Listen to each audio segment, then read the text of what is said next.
Of all the subjects on which mainstream media creates misinformation on real estate topics, there's none where there's more misinformation and more erroneous things published than on the subject of housing affordability and first home buyers generally.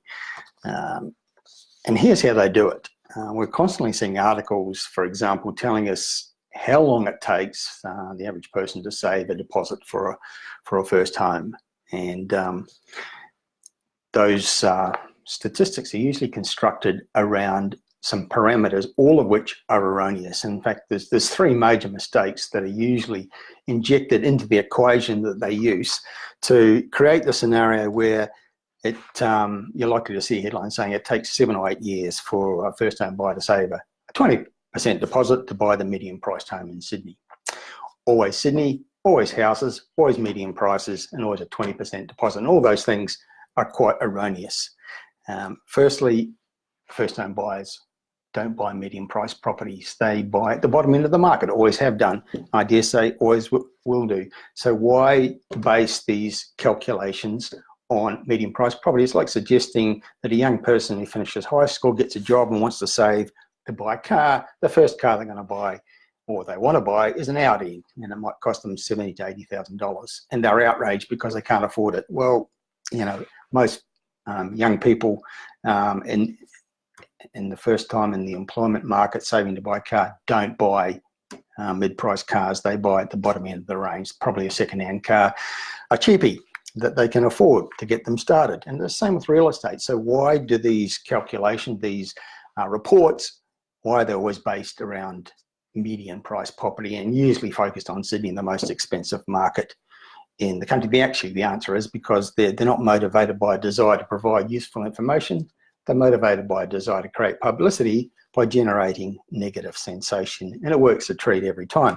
So that's the first mistake they make, median price property. The second mistake is they always focus on housing prices, never on apartments. Why? Well, again, the same answer. They want to create a negative impression, therefore houses, because they're more expensive than apartments. But many first-time buyers, many young adults these days actually want to buy apartments, not houses. They prefer apartments, not just because they're cheaper, but because they suit their lifestyle aspirations a whole lot better. They don't want to spend their weekends mowing lawns and weeding gardens. They're making choices that are different from the ones made by their parents and their grandparents. So many of them are opting for the apartment choice, better located, more affordable, suits their lifestyle better, low maintenance. So why do these calculations never focus on apartments? Same answer. They want to create negative sensation. They don't want to be useful. The third mistake that they make in these sorts of reports is they always focus their calculations on a 20% deposit. Why 20%?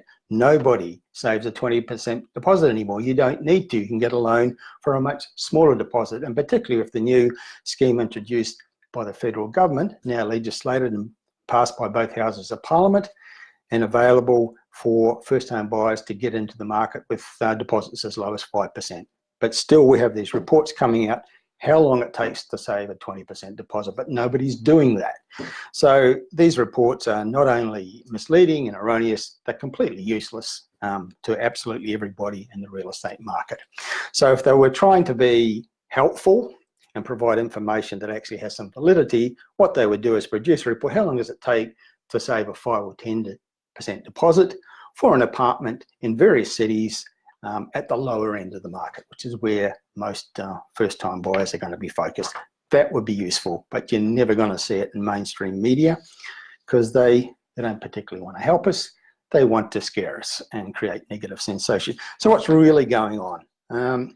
Well, right now, the level of activity by first-home buyers across Australia is the highest it's been in the past 7 to 8 years. We're seeing loans approved at levels that we haven't seen any time since the beginning of 2012. A recent report, and this one came from PRD Nationwide, their Key Market Indicators report, showed that the Australian Home Loan Affordability Index had risen 3.5% in the last 12 months. We're seeing affordability in recent times improve, generally speaking. A, because interest rates have been falling, and B, because prices in many markets have been down.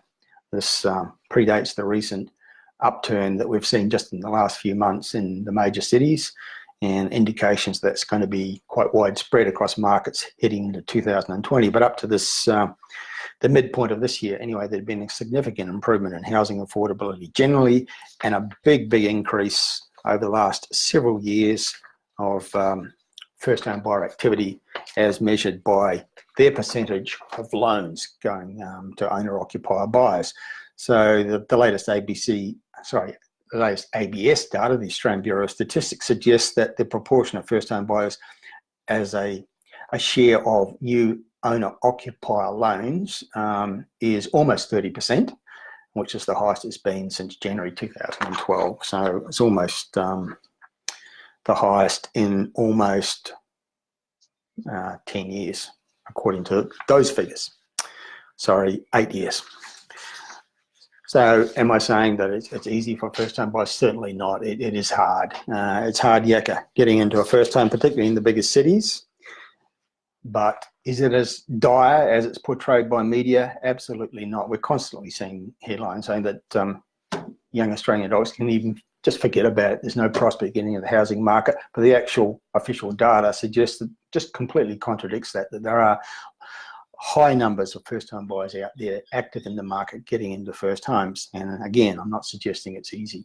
It never has been, and it's pretty damn hard these days, but it's happening. They're making it happen. And a lot of the data that's published about how long it takes to save it for a deposit is just absolute rubbish, and the media should know better than to publish it. And if they're motivated by a desire to be useful, they wouldn't publish it. So it's a massive source of misinformation about real estate, probably the biggest one of all, and that's saying something, because there's plenty of other examples out there of media misinformation, which just clutters up the airways and makes it hard for Australian consumers to make sense about what's really going on in real estate markets across the country. Okay, that's it. That's this week's rave and the ongoing war on misinformation. Let's talk again same time next week. Bye for now.